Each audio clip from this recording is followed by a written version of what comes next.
नमस्कार, welcome to edu शक्ति vision. इस वीडियो में हम लोग देखेंगे 11 जून 2026 से करंट अफेयर्स का क्विज।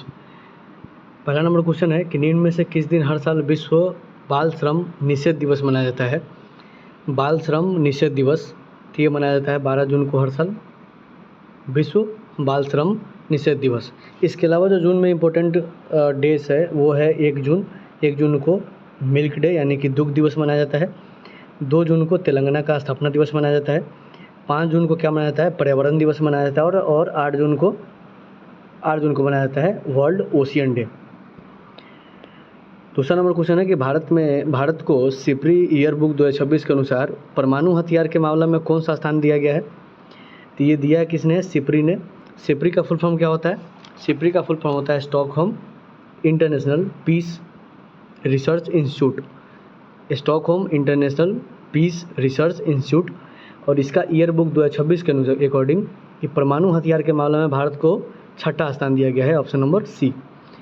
इसका स्थापना कब हुआ था, ये 1966 में हुआ था और इसका हेडक्वार्टर कहाँ पे है, स्टॉकहोम में ही है। तीसरा नंबर क्वेश्चन है कि निम्न में से किसे बैंकर ऑफ द ईयर पुरस्कार 2026 से सम्मानित किया गया है। बैंकर ऑफ द ईयर, तो बैंकर ऑफ द ईयर का पुरस्कार मिला है के सत्यनारायण राजू जी को। और ये क्या है, ये CEO हैं किसके, केनरा बैंक के।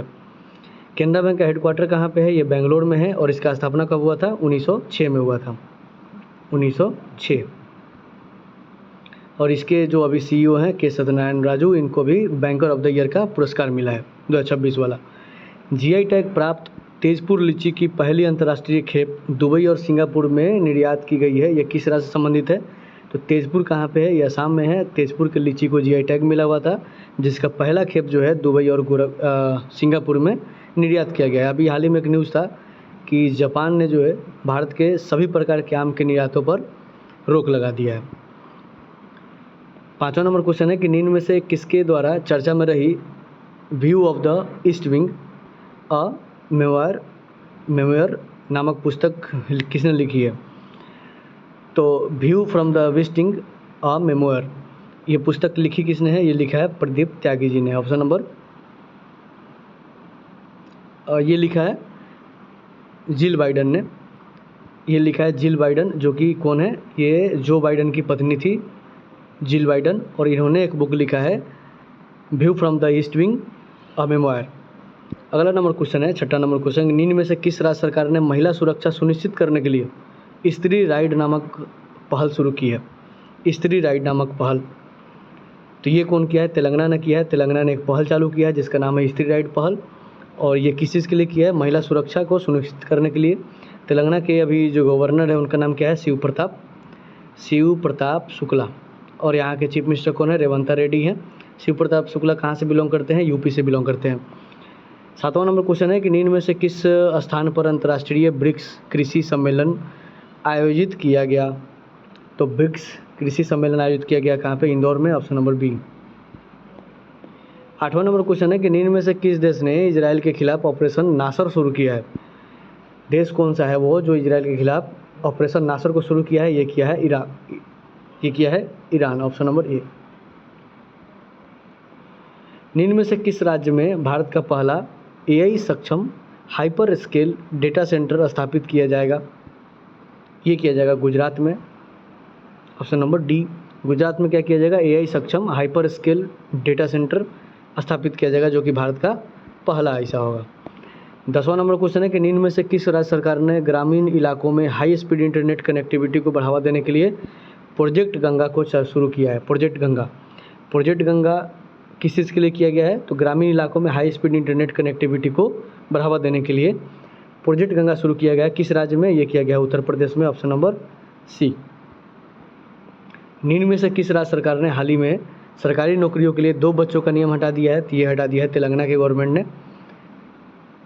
ये हटा दिया है मध्य प्रदेश से गवर्नमेंट ने, option number B. Madhya Pradesh से गवर्नमेंट ने दो बच्चों का जो नियम था सरकारी नौकरी में, उसको हटा दिया है।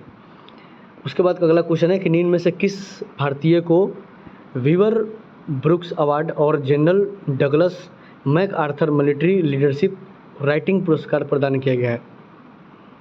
ये किसको किया गया है, ये किया गया है प्रभात मिश्रा जी को, ऑप्शन नंबर ए। प्रभात मिश्रा जी को वीवर ब्रुक्स अवार्ड और general Douglas mark Arthur military leadership writing पुरस्कार से सम्मानित किया गया है प्रभात मिश्रा जी को, ऑप्शन नंबर ए। मंगोलिया में आयोजित महिला एशियाई व्यक्तिगत शतरंज चैंपियनशिप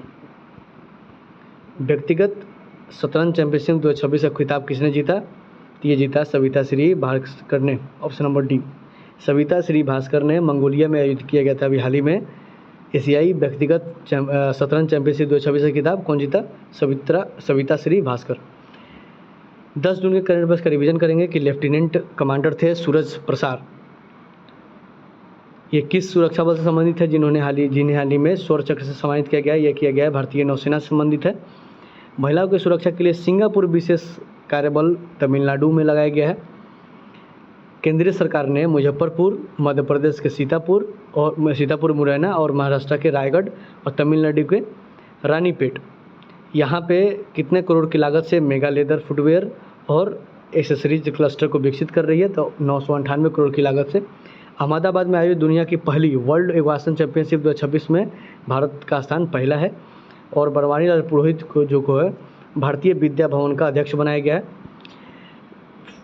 सेफ महिला चैंपियनशिप 2026 का खिताब जीता है भारत ने। मोनाको ग्रैंड प्रिक्स जीते हैं किमी एंटोलेनी ने 2026 वाला। आयुष्मान भारत प्रधानमंत्री जन आरोग्य योजना यानी कि PMJY लागू करने वाला पश्चिम बंगाल 36वां राज्य या केंद्र शासित प्रदेश बन गया है। 126वीं पुण्यतिथि मनाई गई है भगवान बिरसा मुंडा जी की। भारत औद्योगिक विकास योजना भव्य को लागू करने के लिए किसने नई दिल्ली में भव्य पोर्टल लॉन्च किया है? ये किया है पीयूष गोयल ने। जेवलिन में 90 मीटर की आंकड़ा पार करने वाले चौथे एशियाई खिलाड़ी बने हैं रुमेश तरंगा, जिनका संबंध कहाँ से है? श्रीलंका से है। दुनिया के सबसे लंबी दूरी की रोबोटिक कार्डियक टेली सर्जरी विश्व रिकॉर्ड बनाने वाले भारतीय हैं डॉक्टर सुधीर श्रीवास्तव। संयुक्त राष्ट्र द्वारा सभ्यताओं के बीच संवाद के लिए अंतर्राष्ट्रीय दिवस मनाया जाता है 10 जून को। आज के सेशन ये भी समाप्त होता है। Thank you for watching.